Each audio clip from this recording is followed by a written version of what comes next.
Florida Atlantic traveling to Michigan State. This is a game where I'll tell you right now, I'm picking Michigan State to win. But you'll have to see if I pick them to cover or not, because Florida Atlantic's coached by Tom Herman. They've brought in some transfers.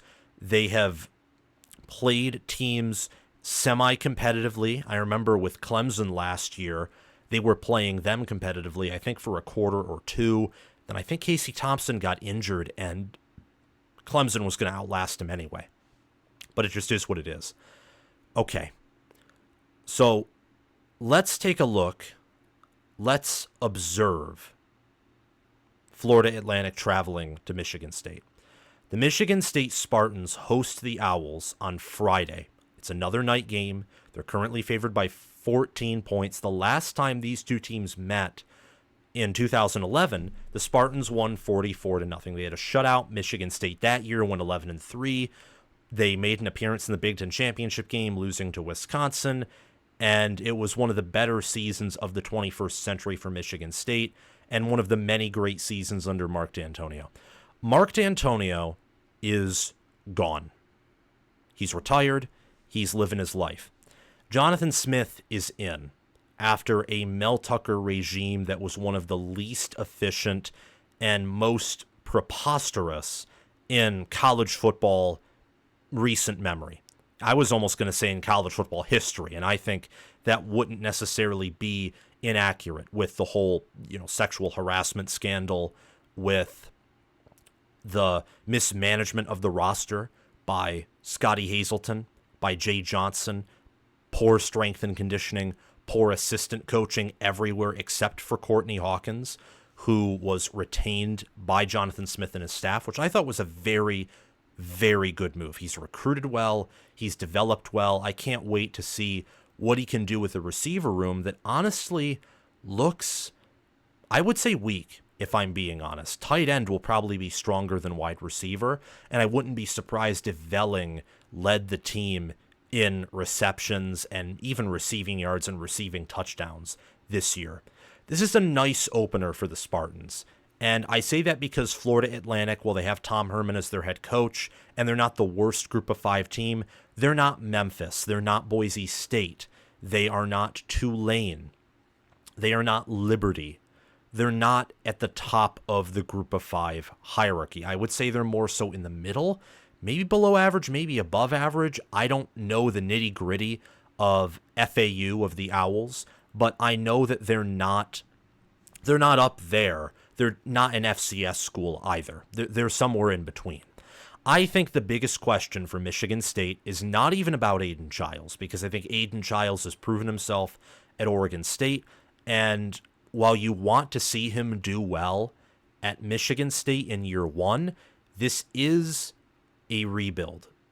And Michigan State offensively was far worse off last year and in 2022, and any State fan will tell you this, compared to the defense. The defense, particularly the defensive front, I actually thought had talent on it. It was just the secondary that was an abysmal disaster that you didn't even want to watch. The secondary for Michigan State context was Rich Rod caliber. The front was often D'Antonio caliber, or at least had that potential to be when healthy. I think the defense is the area to pay attention to, because the offense is in a bad spot.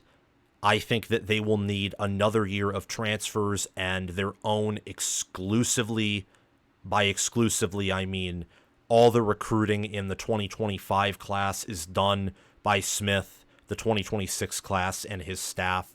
The defense, I think, has enough pieces, both returning, like Maverick Hansen, Dylan Tatum, Cal Halliday, Jordan Hall, and enough incoming transfers and a great enough defensive coordinator in Joe Rossi to where I think right out of the gate, they could be a good defense. Not great, not elite, but good. They can be top 50. They can be even good by Big Ten standards and maybe top 40 or top 30, because middle of the road or even a below average Big Ten defense in terms of standings is a good Big Ten defense. Big Ten defenses, even when you adjust for how porous the offenses are, they are good and they're respected nationally. This unit allowed 28.3 points per game in 2023. It was outside the top 75. The offense, meanwhile, was outside of the top 125. So I want to give the offense a little more grace, and I also think that Aiden Childs, Jack Velling, Tanner Miller, Luke Newman, Nathan Carter, K'Ron Lynch-Adams, and many of the players they have on that side of the ball are very proven. And with Jonathan Smith and Brian Lindgren's coaching, I do think the offense, will not necessarily being consistent all the time or playing at a good level on an average basis, you are going to see moments from them out of the gate, because that is Jonathan Smith's MO. That is his identity. The defense is what I'm very curious about. What do they do against Tom Herman, who, by the way, is more of an offensive coach himself? How does the defense perform at home, opening game, with a roster that has a lot of new pieces and some familiar faces and a much better defensive coordinator than Scotty Hazelton? How does that work out? I'm very, very curious to see that. I think Mike McDonald is going to have this team ready, their strength and conditioning coach. I think he is, in fact, the secret weapon to Michigan State, in the same way that I think Ben Herbert was the secret weapon to Michigan. I'm very excited to see this team. I think that they will be better conditioned, better trained, better coached, more focused. They'll just be better all around. And that is why I'm picking them to obviously win, but cover, and I think cover big time.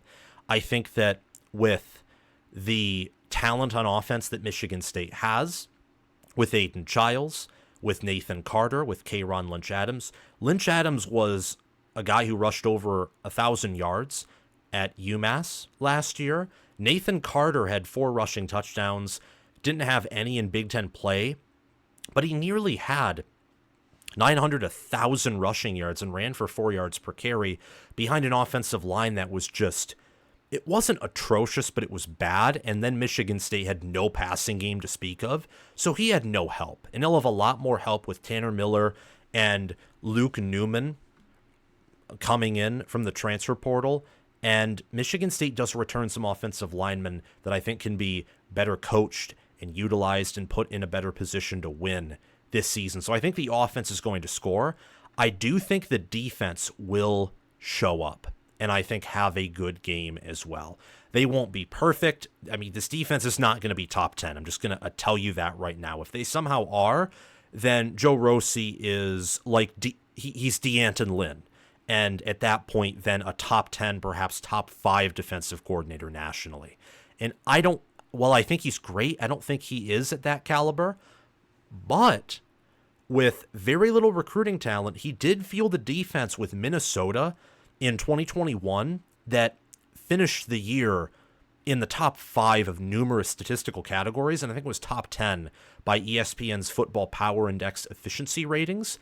It did a respectable job against Ohio State for a half that year, and then as the year went on, that defense just started winning them games outright and dominating opponents. And then in 2022, they also had a defense that was very respected and that was in the top 10 of scoring and other categories. So Joe Rossi, I think, has it. I think last year was really just a loss of production and starters at a school where you just can't reload because of the recruiting and also because they don't have the nation's best staff.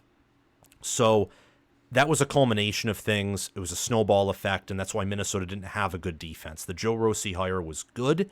I think the defense will show up, the offense will show up, and I think this game will show that Michigan State is better than their preseason win total indicates. They'll beat Florida Atlantic 45-10 and cover the 14-point spread. Thank you for watching this cut of Touchdown Talk. Remember to like the video, subscribe to the channel, click the notification bell, comment your thoughts down below, and share this video around to other college football fans. I want to give a special shout out to my Patreon members for sponsoring this channel and video. Thanks to Crash2488 and Braska Rascal for being Heisman members. Thanks to Chris Lane, Connor Little OH, Ismar, and Tyler Nye for being All-American members.